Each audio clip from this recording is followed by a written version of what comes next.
Мейірбай деп Бауыржан қызы Ақтөбе қаласы номер 77-ші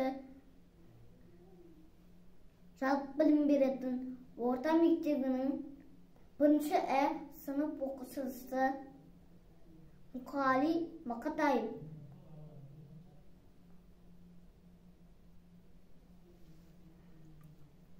Үш бақытым.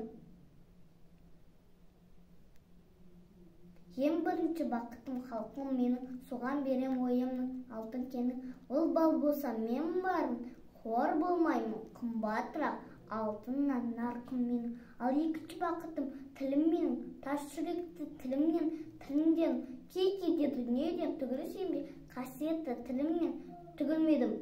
Бақытым бар үшінші отайын дейін, Құдай дейін кім десе отайын дерен. Оту сіңген жалғанда жан барсың ба? Ойланбай-ақ келді от ал менен.